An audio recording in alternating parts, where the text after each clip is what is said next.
Hello, everyone, and welcome to episode 65 of the Anime Banter podcast with your hosts Turtle, Sean, and Mike. Thank you for joining us today. How are you two doing? Feeling pretty good. How about you guys? I'm doing all right. Hopefully, we all don't get blown away like freaking Wizard of Oz with the storms hitting outside right now. Yeah, I was gonna say it's kind of windy out where I'm at. I'm watching the trees look like they're gonna get ripped out of the ground here. So hopefully the session goes pretty smooth for us tonight. Turtle, I hope your car has the high ground. I hope it does too. Yeah, I have it Oh parked in the no. quote unquote high ground. That's I guess that's an inside joke. I had a flooding accident which wiped out my car, and I no longer park where it was, so that can't happen. So yes, I have the high ground. I am exhausted. Yeah. I am also jet lagged And why would that be? because I just got back from Disneyland. See what I did? I set you up. Hey, thanks. Great transition. You're welcome. How was it, bro? Amazing. The wife and I went out there for our 5th anniversary. We got direct flights through Spirit, so that was freaking amazing because I hate layovers. We flew out there, and originally we were supposed to fly out later that afternoon, and Spirit's like, oh, hey, instead of flying at like 6 p.m., how would you like to fly at like 6 a.m. instead?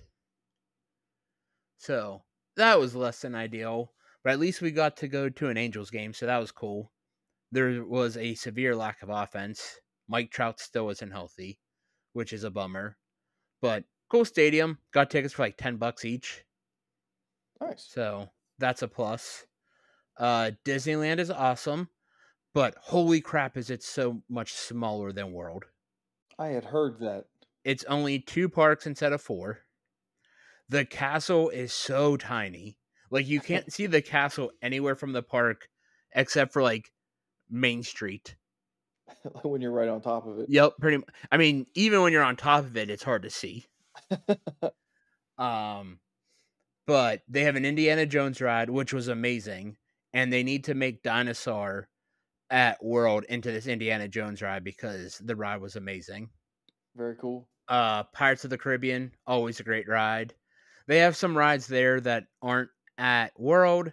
They have some tweaks to rides at Land as compared to World, like Space Mountain at World, it's single seat, whereas at Land it's 2 seats. The Matterhorn was cool as hell.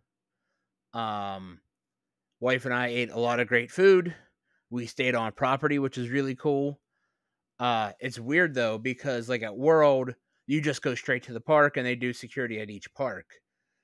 At Land, you have to walk through their version of Disney Springs, downtown Disney, and they do the security check walking into downtown Disney.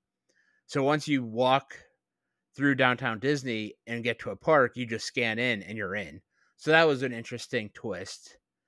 We ate at the Blue Bayou. That was awesome. I won't ruin the twist on that because everyone should experience it at once in their life. But yeah, overall, it was great.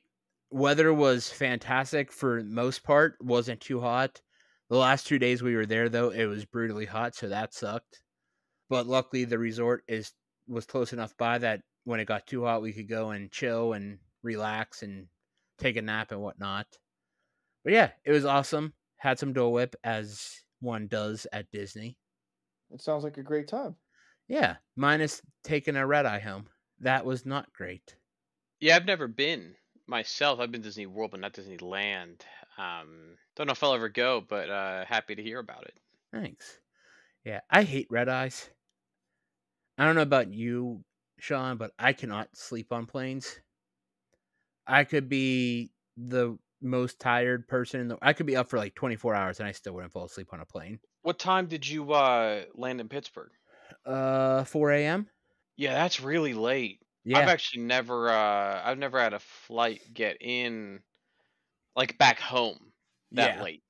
Yeah. It was not great, to say the least. Yeah, that's rough. I mean, I've flown overnight before. I've had flights for like Iceland in Italy that are like rough timing. I also, by the way, cannot sleep on flights, so I'm right there with you, Mike. And like, I swear, every time I take a red eye, I get the most obnoxious passengers. Like, loud as hell. They want to read, they want to work, they want to type. It's like, yo, people are trying to sleep. Let's like not be assholes. And like, we just took off. The seatbelt lights were still on, and there was like a bum rush on the bathroom. And the flight attendants were like, "Yo, you can't sit here. You can't just like wait in line for the bathroom. Seatbelt lights are on." So like, it got so bad that they temporarily closed the bathrooms because people were just being dumb. My gosh. But then the flight attendants were also being obnoxiously loud. Like they were slamming every door, every cabinet, talking. It's like making announcements in the middle, like 3/4 of the way through the flight, trying to sell credit cards. It's like, yo, it's a red eye. No one wants to sign up for a credit card on a red eye. People are trying to sleep. I had some before we board it. People were trying to line up before they even started their pre-boarding phase, and my wife and I were just sort of standing around just so we could hear what they were talking about. And this woman's like, "Are you in line?" I'm like, "No, we're not lining up yet. They're not even in pre-boarding." She's like, "Okay, well, I'm just gonna get in line." And I looked down at her boarding pass, and I saw that she was zone 4. My wife and I are zone 2, so they call zone 2. This woman's still in front of us, and my wife is like, "Oh, are you zone 2?" And she's like, "Yeah." And then she looked at her boarding pass. She's like, "Wait, no." It's like, yeah, no shit. Don't be dumb. Read your boarding pass. People are stupid. There are 2 places you see the obliviousness of people: Disney and airports. Yeah, I work customer service, so I see it every day. It's everywhere. I feel like it's worse than it's ever been. Just like people just don't care anymore. And it really makes me mad. So please care. Please pay attention to what you're doing. And please be polite and kind. That's all I ask. Yeah, I think COVID killed a lot of people's like ability to care or communicate. Like I feel like people came out of COVID and just like forgot all manners, and it's been rough. I don't even work in customer service. I could not imagine working in customer service right now. I think it'd be so horrible. It is. Let me tell you, it is. People have forgot how to be decent human beings. Please don't forget how to be a human being. And that's all I have to say on that. No more negativity. I'm trying to be positive here. Oh, let's be positive and talk about our episodes. Woohoo! Today, we are talking about episodes 4 of Kaiju number 8 and season 7, episode 4 of My Hero Academia. Kaiju number 8, episode 4, Fortitude 9.8. We begin the episode in the control tower. We see Kafka on the TV saying, "This time, he's not giving up, no matter what." We see Hoshina and Mina looking on. Ichikawa asks Kafka if he's okay, to which Kafka laughs on wobbly legs. Hoshina says, "Sure, suit yourself, pal, but if it gets too bad, he's activating Kafka's shields." Kafka fights off throwing up. Ichikawa says he has a plan on backing up Kafka. We see Ichikawa giving Kafka a piggyback ride throughout the training facility. Hoshina is losing it. I mean, I love Hoshina during all of this stuff. He's like, yeah, I just kind of like this guy because he's funny. Like, it's I guess if you have to win brownie points some way, maybe that's one way. I think I really like this character. We haven't seen a lot of Hoshina yet, but just the fact that he completely loses it here and he's just laughing hysterically and he's like, "Pass them. We need a comedy duo." That line got me. This is one of my favorite scenes of this episode. It's so good. It's very funny. I like Hoshina. Ichikawa says he'll drive while Kafka shoots. Hoshina is ready to pass him immediately, as the team needs a comedy duo. Ichikawa kicks it into overdrive. Kafka's cheeks begin to flap in the wind like a dog with its head out the window. Furuhashi is shooting at a Yoju. He says he can get there first. Shinomiya says doubtful and beats him to the Yoju, taking it down with ease. We get a montage of the test takers taking down Yoju, usually getting beaten to the punch by Shinomiya. All the Yoju are down. She engages with the Hanju, taking it down with ease. Shinami is just so cool. Like they do a very very good job of hyping her up. She's okay, I guess. Turtle's still not sold.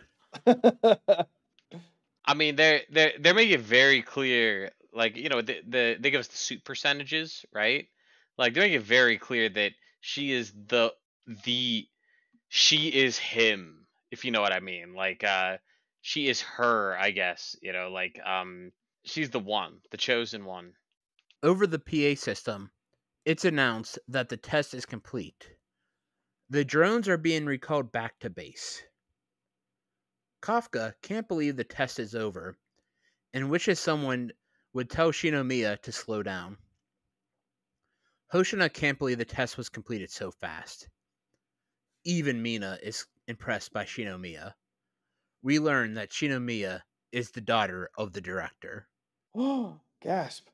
Oh, Nepo baby. Okay. I'm kidding. Okay. Did they ever say what he was the director of, though? Like, is he... I'm assuming it's the director of the Defense Force? But they're just like, oh, director. I assumed that as well, but I don't think they ever clarified that. Yeah, that I think that's pretty fair to assume. But they did talk about like her university, but I'm like, I don't know, university would be like a headmaster or a principal. So like I feel like it's the only thing it could apply to.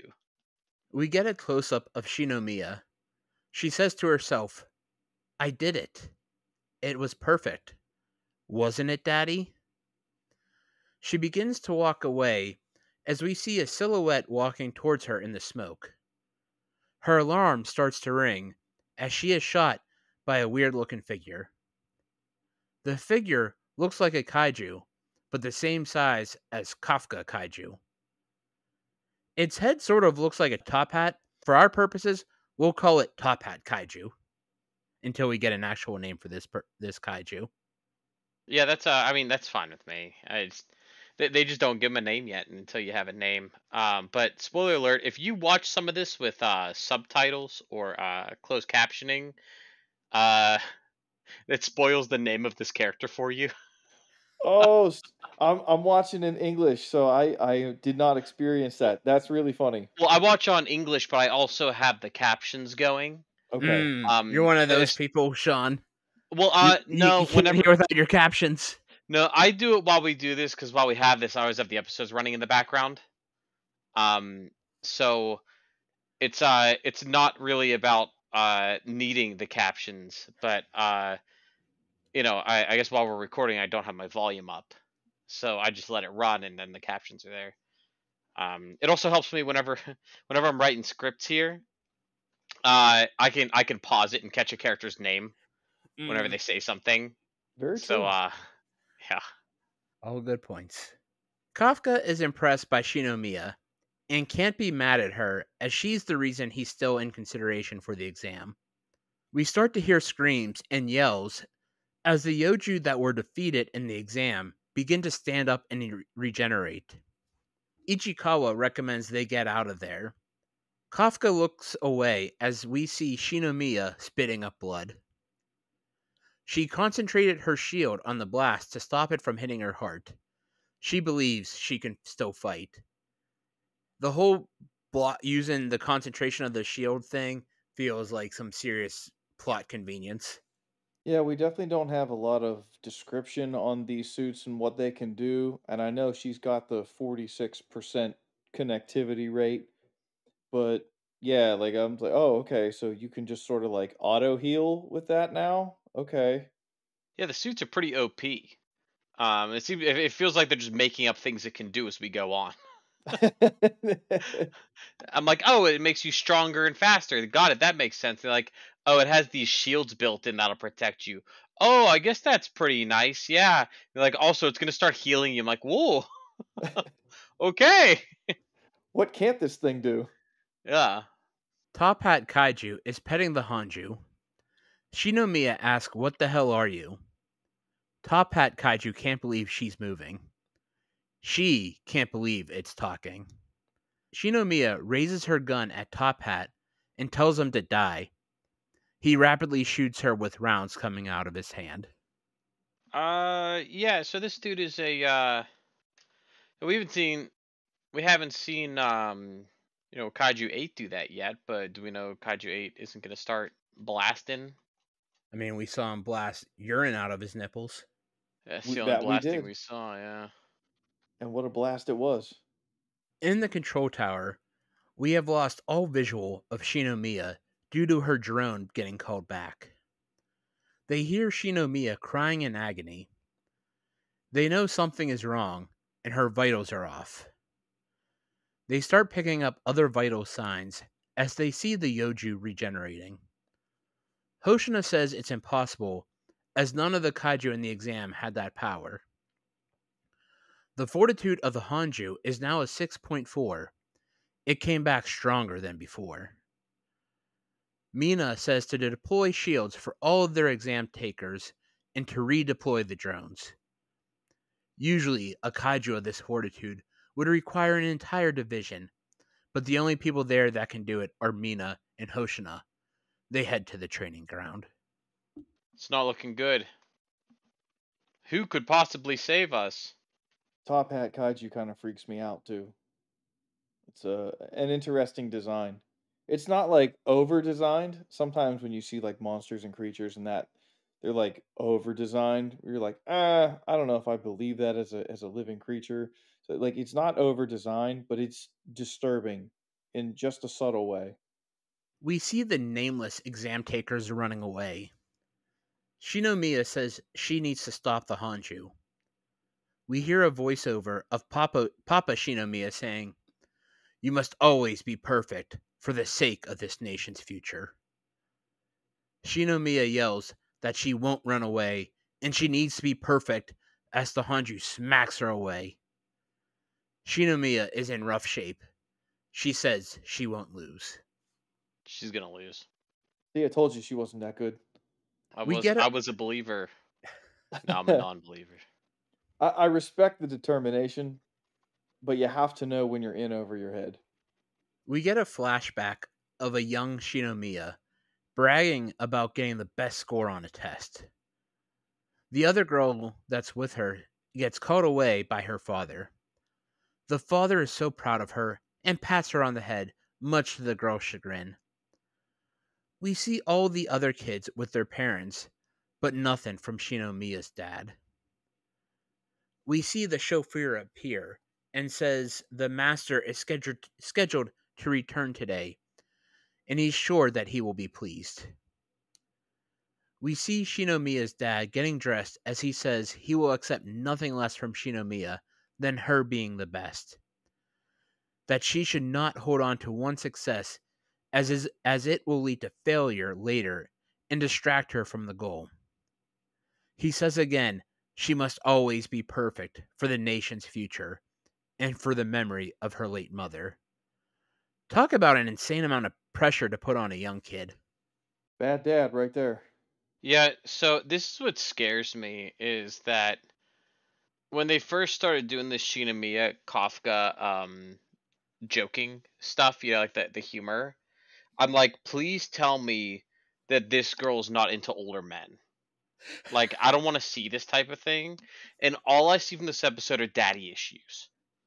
Daddy never paid attention to her. I'm like, if they make her seek out an older man to give her attention, I'm going to be ticked off. Of course, Kafka won't have any interest in her. You know how anime is, man. Every male main character has a harem for some reason. A bunch of women who like him for no reason. So like, it's just like I don't I don't want them to go this route. Please let them just be like co-workers or even maybe friends at best. Yeah, for sure. And that is a trope that has existed in anime for a really long time, and it needs to go away. I don't need to see the 32-year-old with an 18-year-old. I just don't need to see it. But Daddy, I love him. But his job at the mall is really panning out, and yeah, and he says I'm really mature for my age. An audible shudder. Yeah, I wish I could say I didn't meet people like that in real life, but um, let's move on. Back to the present day. Shinomiya begins shooting while saying she won't lose. We get cuts of her dad saying, "Never stop moving. Let no one outdo you." And always dominate the battlefield. Shinomiya drops her gun and cries out as the Hanju begins to grow horns. Helicopters are inbound to Shinomiya's location. Mina and Hoshina are running towards the training ground. Hoshina wonders if they'll make it. Shinomiya wonders if this is the end, as the Hanju readies an attack. Shinomiya apologizes to her dad and begins to cry. She's gonna die. I do feel bad for her because like she has been pretty incredible. And then of course they have to set up her defeat so you know who can swoop in. As the Goku? Hanju... It's Goku. Yes, yeah, Goku's coming. Star and Stripe? Ah, come on. Though. Too soon. Too soon. Too soon. The wounds are still fresh. As the Hanju unleashes the blast, Kafka appears and grabs Shinomiya by the shoulder. He tells her she did great. Shinomiya is wondering what he's doing out there. As the dust settles, we see Kafka standing as he transforms into Kaiju Kafka in front of Shinomiya. Kaiju Kafka thanks her for holding off the Hanju as everyone was able to evacuate, and he'll take it from here. Here he is. It's Goku. Didn't take long to lose that alter ego. Oh, he's got that instant transmission, so he can be anywhere, anytime. It's like, sir, don't show off your abilities. Show off your abilities to one of the main characters. I mean, we talked about it before. We knew a reveal was going to happen at some point. I didn't think it was going to be this early, but Furuhashi wonders what the explosion was as he provides cover for unnamed test takers. We get a montage of the test takers evacuating. Ichikawa can't believe that Kafka ran off and is hoping he wouldn't transform in front of everyone. I got some bad news for you, Ichikawa. I was going to say, I can't believe he was trying to convince himself. And he seemed to come around pretty quick on it, too. Of course he's going to do it. Shinomiya can't believe her eyes seeing Kafka Kaiju. Kafka Kaiju looks all serious, but then kneels down and begs her not to say anything about this. The Hanju readies another blast, but Kafka is able to deflect it with ease. Kafka Kaiju powers up. We learn that Kafka Kaiju has a fortitude of 9.8. Hoshina doesn't believe it, as that would make Kafka one of the strongest kaiju in history. The visual of Kafka Kaiju powering up as the Hanju charges is freaking incredible looking. Kafka Kaiju is able to defeat the Hanju with one punch. Blood, bones, and guts begin to rain down. One punch.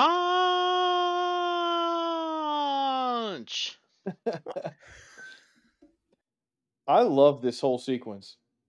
Agreed. Yeah, it's very well done. I gotta give props. Like you shouted out the visuals are very fun here. I love the visual when he deflects the blast. I don't know, maybe it was just me, but I felt like the way they animated it when the Hanju? When the Hanju fires the blast, it actually looked like when Kafka smacked it away, it was faster when he slapped it aside than when it was originally fired at him. I don't know if that was just me, but it looked like when he slapped it, it just went flying off at such a high speed, and that was so beautifully animated, that purple energy ball. And then his power up, like you said, is incredible. And the punch, oh my goodness.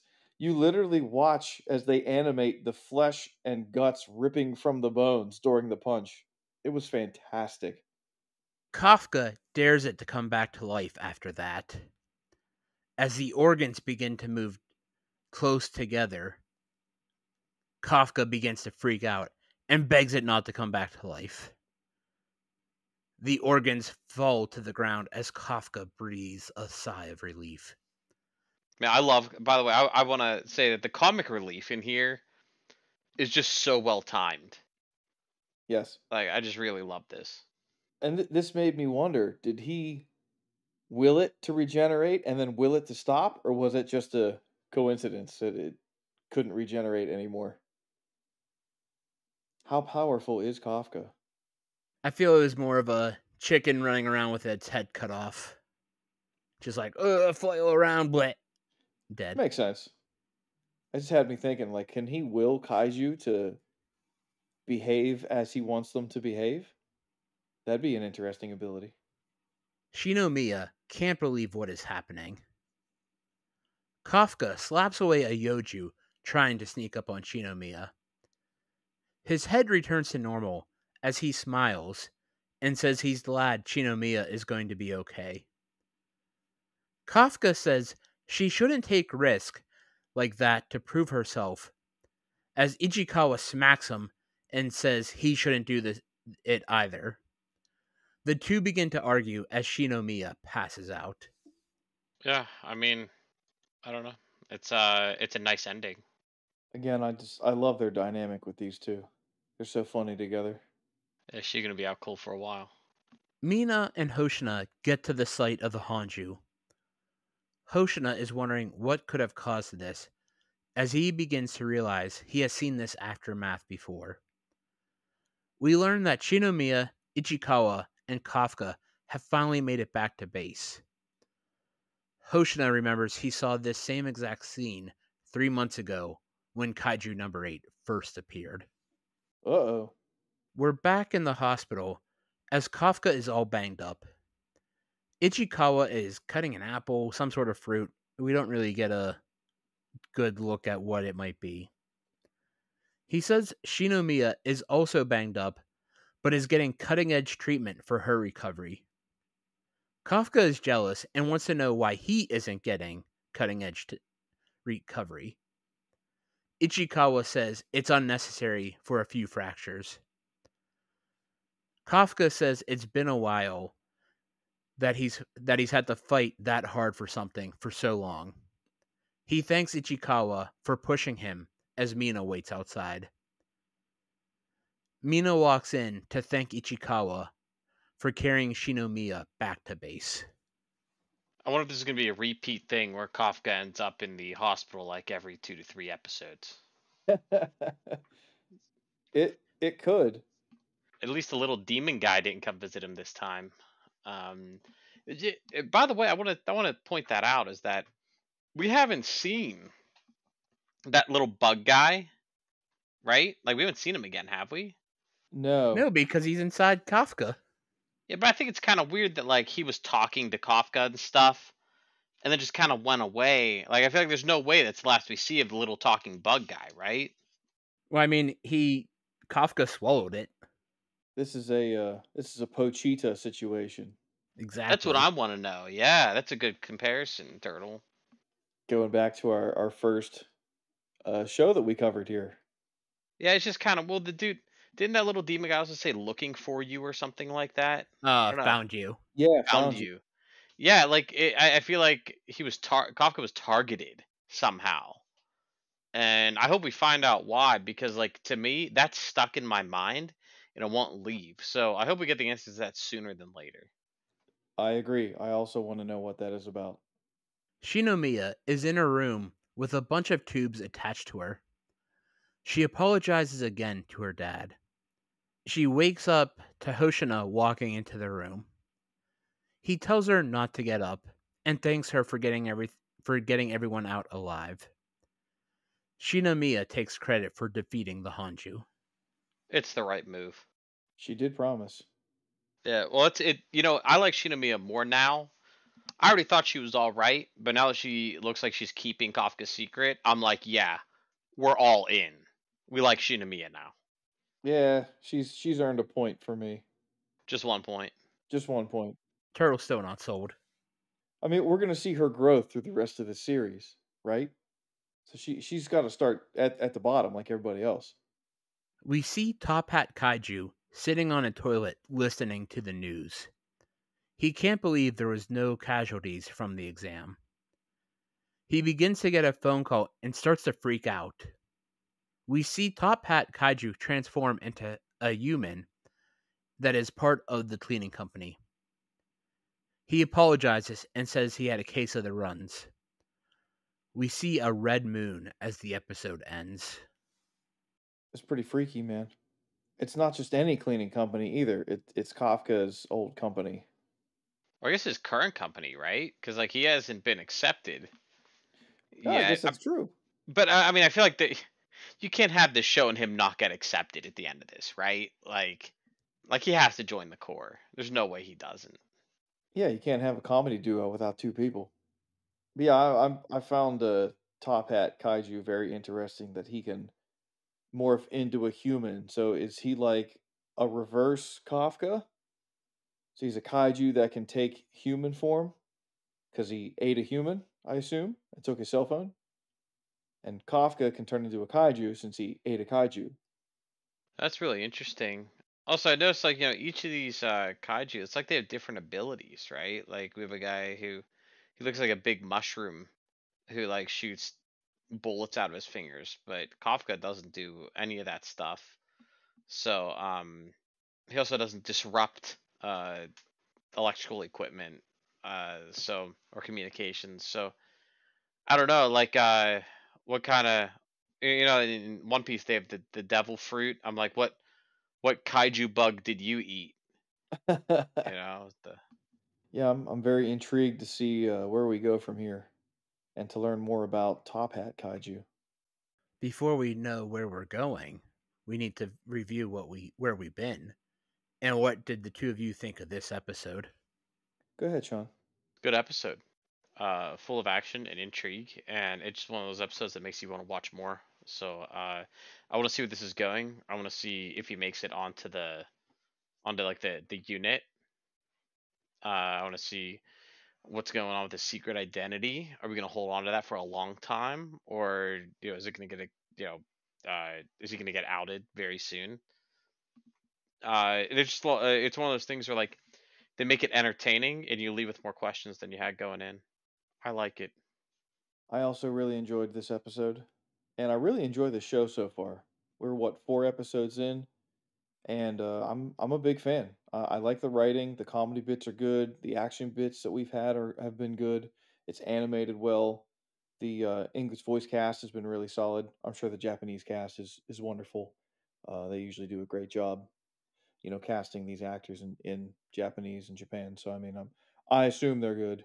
Without listening to it, I can't speak on that. But English cast has been good, and it seems like every episode, when it ends, the next one picks up right where it left off, and it answers questions and then asks several more. So we don't get all the answers, so we want to tune into the next episode. So I think they're doing a great job with this show, and I really like it. So I'm excited for the next one. I love this show. I know we're only 4 episodes in, but the mix of action and comedy is just perfect. They do such a good job. And sometimes when you watch a show that has comedy, it's not always very funny.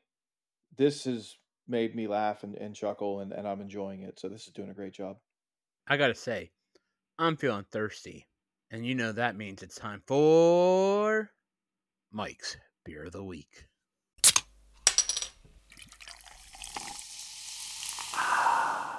This week's beer comes to you from Carl Strauss Brewing, located in San Diego, California. And it is their Boat Shoes Hazy IPA, a 7.2% hazy IPA. It's an unfiltered IPA with flavors of citrus and sweet fruit that has a juicy finish. It's brewed with Pacifica, Simcoe, Mosaic, Pecco, and Galaxy Hops. Had this beer at the Blue Bayou at Disneyland, where my wife and I had dinner for our 5th anniversary. The Blue Bayou is so cool. I've always heard amazing things about this restaurant, and after going to it, I can see why it was so cool. It has a really cool surprise, and I'm not going to be the one to spoil it for anyone because I feel like it's something that everyone should experience. So just know if you ever go to Disneyland, try to get to the Blue Bayou. Reservations book up pretty much immediately. So you have to get very lucky to get into the Blue Bayou. And they will take walk-ups every once in a while, but it's not always a guarantee. But yeah, it's definitely worth checking out. The untapped average rating for this beer is a 3.83, and I give it a 4.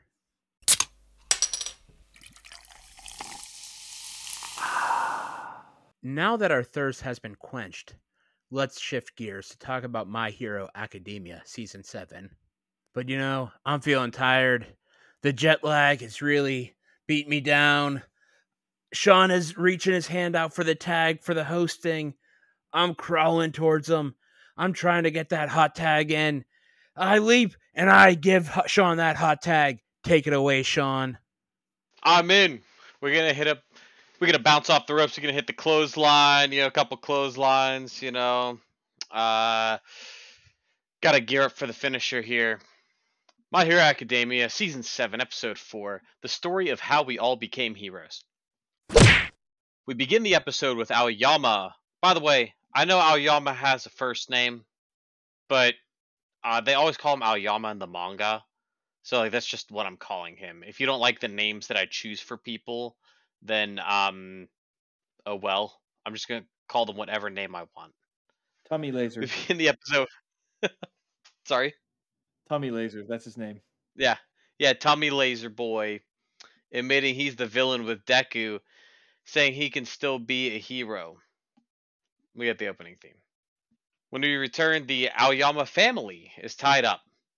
Momo says that Aoyama has the ability to trick All for One. Because right now he's like his spy, so he could feed him fake information. President Mike debates that a crime's a crime and they can't forget that they were betrayed. President Mike has a point there. But Ida steps forward and gives a speech about friendship. Bakugo says 5 howitzer blasts will make them even. Kirishima says that Aoyama and Deku are similar, and he's still one of them. The rest of the class is also behind them. Sukauchi, the policeman in the room, says that they must follow protocol. Aizawa gets on a Zoom meeting and calls in. So he calls in via Zoom, I guess, and he supports the students' decision that they should allow the spy to, they essentially act as a double agent here. He's about to lay down the plan with the Aoyama's ears covered in like noise-canceling headphones, but we cut away before he can spell it out. I guess they don't want us, the viewer, to know what this grand plan is, and they're gonna. I was gonna say we might rat him out to All for One. Yeah.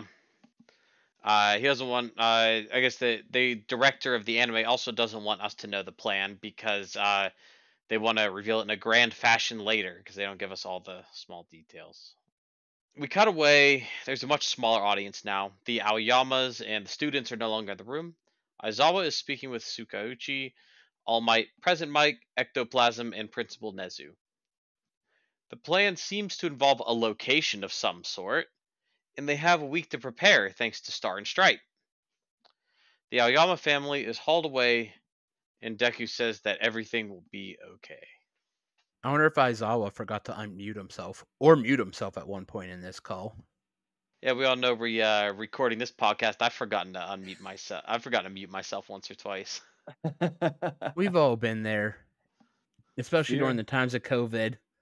It's like, oh, you're talking, you forget to unmute yourself, or unmute yourself. You're talking and you forget to unmute yourself. It's happened to the best of us. But fear not. Editor Turtle is here to remove any of those unwanted lines. Huzzah, Turtle! Thanks, Turtle. Or maybe I'll forget and leave them in. Who knows? We go to the dorms. Everyone is thinking about how to prepare.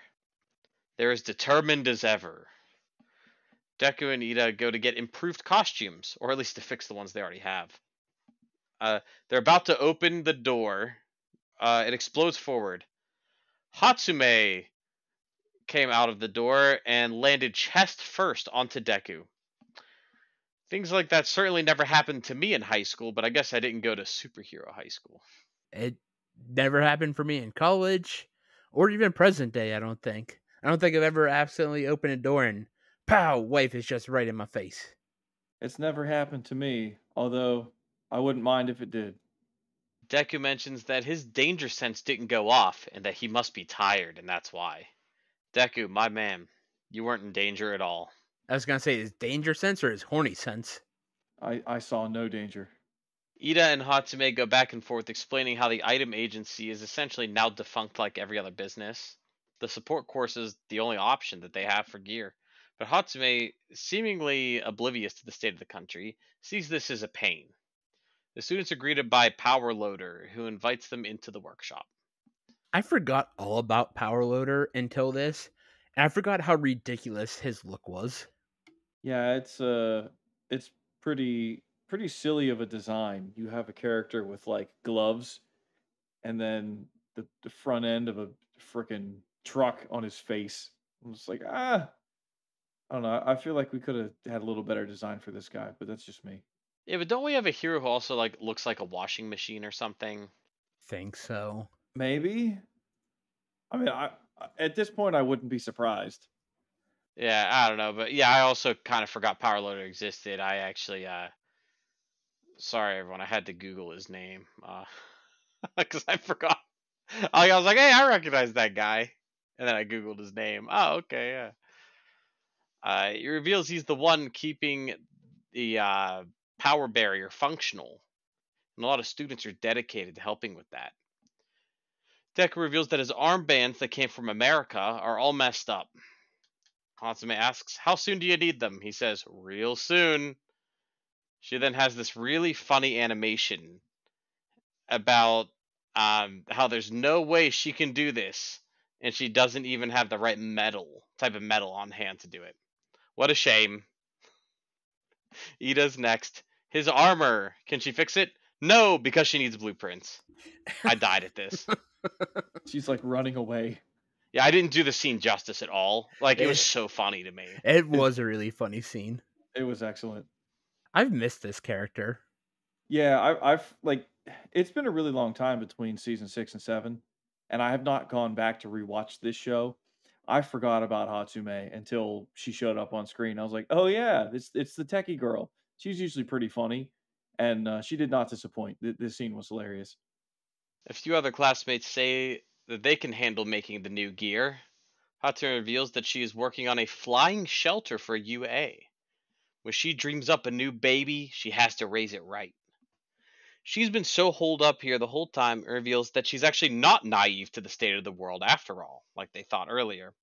They have the same goals, and their inventions are how they do their part.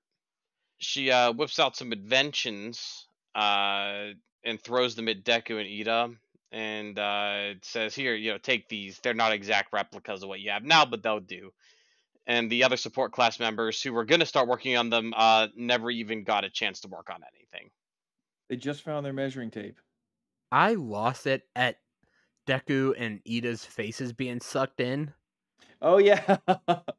Oh yeah, when she threw the gear to them, right? Yeah, and like It like it stuck in their collapsed their face face. Yeah, and like their faces stuck that way for the longest time. long enough for when they return to class. They walk they walk up to their classmates and their faces are still sunken in. But when they do get back to class, Mount Lady's talking to them and giving them an inspiring speech. Lots of inspiring speeches and self monologues inspiring themselves.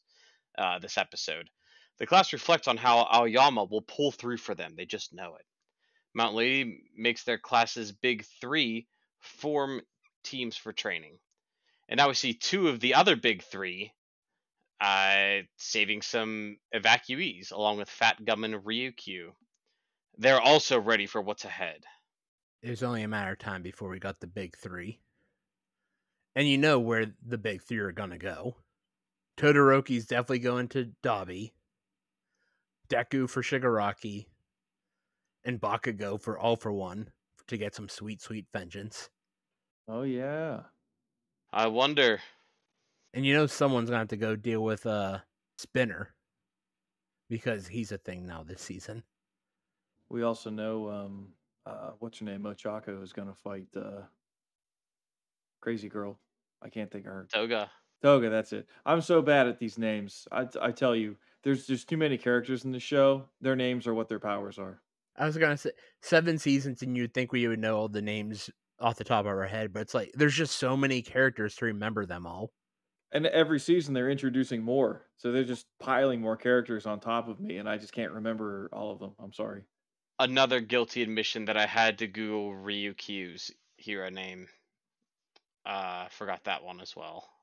Sorry if anyone's a big Ryukyu fan or Power Loader fan. I'm letting you all down. There's too many characters. It's not your fault, Sean. Man, I was a comic book fan before I was an anime fan, and specifically a Marvel fan over a DC fan, and like this is pretty easy compared to like the Marvel universe. So I'm actually okay with it. A number of pro heroes and police are gathered at Central Hospital for a meeting to discuss the plan. Here are some of the important points. Success relies on splitting Shigaraki and All for One because of a shared consciousness. A simultaneous attack would wreck the heroes. They're going to keep them around 10 kilometers apart.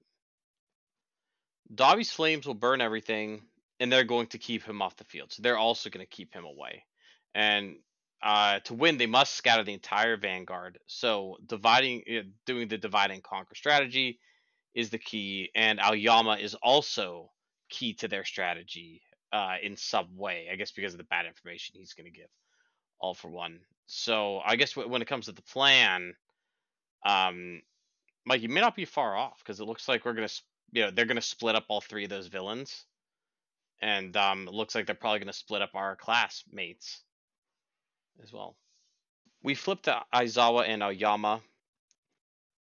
Aizawa asks Aoyama what he fears. Aoyama fears All for One, but he's also losing his self-confidence. He doesn't know if he can stand up to All for One.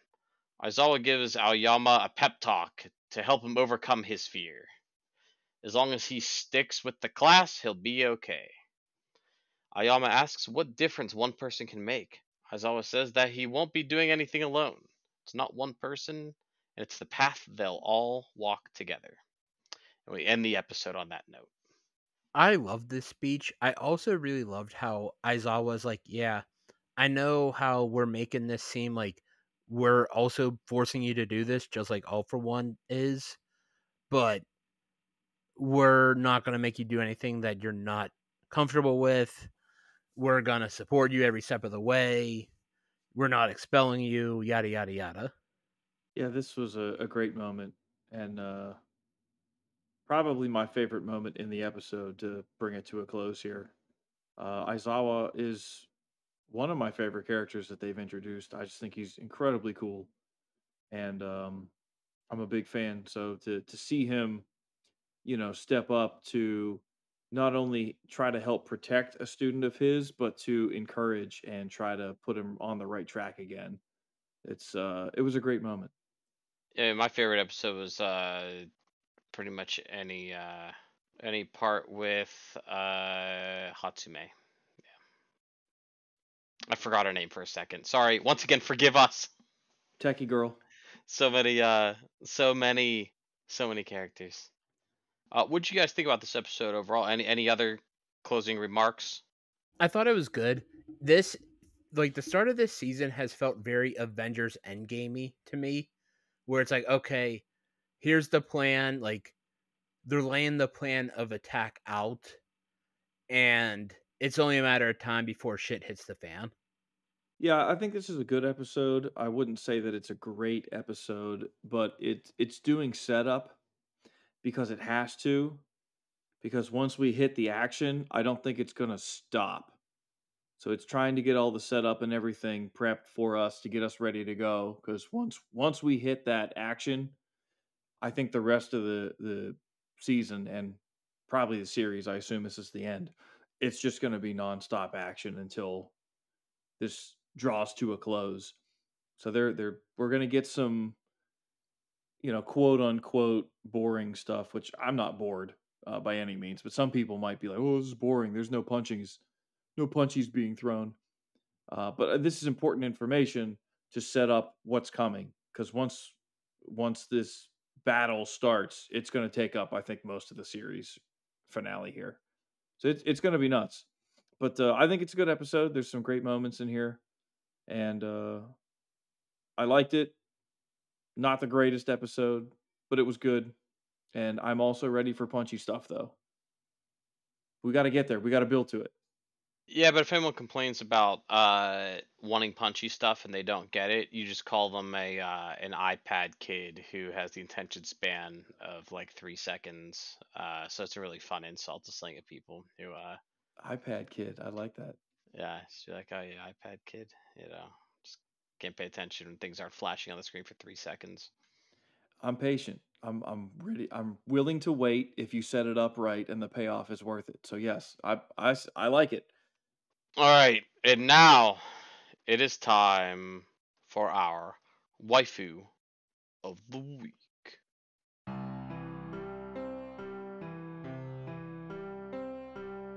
Turtle, who's your waifu of the week and why? My waifu of the week is Aizawa for everything that I just talked about. He happens to be a favorite of mine. This speech was great.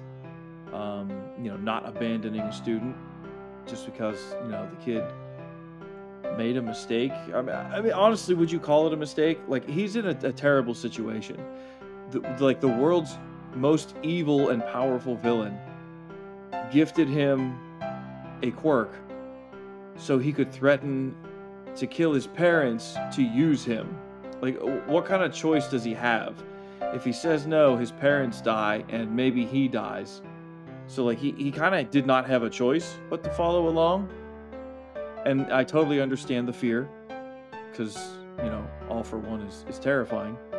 So it's justified, what the path that he chose. But now he has a chance to redeem himself, to flip the script. So I'm excited to see what happens. But Aizawa, stepping up to the plate, protecting his students, being a boss. I love it.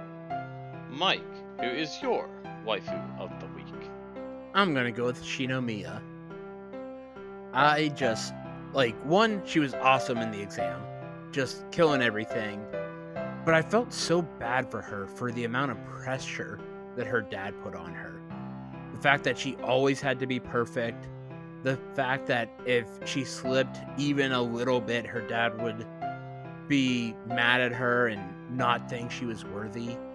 And that sucks. Like, at the end of the day, she's, especially in that flashback, she was just a kid looking for her dad's, approval. And he's like, yeah, cool, you're the best, you did the best at this, but we can't look at, that's in the past, we gotta keep looking forward to the future. So yeah, I just felt terrible for her, and I'm very intrigued to see where her character goes. And for me, my waifu of the week, I just picked an easy one this week, and I just went with Kafka. Kaiju number 8 coming up to save the day at the last minute, right? I think it's just a really simple pick. The reason I'm hesitant to choose Kafka this week was because I have a feeling, based on the way this series goes and how there's kind of a bit of a lull in the action of My Hero Academia, that Kafka's going to end up being waifu of the week like 3 or 4 more times till the end of the series. But that's okay. There's no limit on the number of times you can choose someone as waifu of the week. So that's my pick. I want to discuss an event coming up that we mentioned before. Taiko 2024 is Pittsburgh's premier anime convention. I've been volunteering for the organization for more than 10 years, and I wanted to give it a plug. The dates this year are Thursday, July 18th through the 21st at the David L. Lawrence Convention Center in downtown Pittsburgh. We plan on going, and we would love to see you there. Reach out on social media and let us know if you're going. It'd be great to swing by and say hi. You can pre-register for the event at techo.us. I want to thank you all for joining us this week as we watched Kaiju number 8 and My Hero Academia. We hope that you can join us next week for episode 66 of the Anime Banter podcast, where we will continue our watch of My Hero Academia Season 7 and Kaiju number 8. Please give us a 5-star review on all platforms that allow reviews. If you're listening on YouTube, please like the video, hit the notification bell, leave a comment. The Anime Banter podcast can be found on Facebook, X, Instagram, Threads, and YouTube. Thank you all for joining, and we will talk to you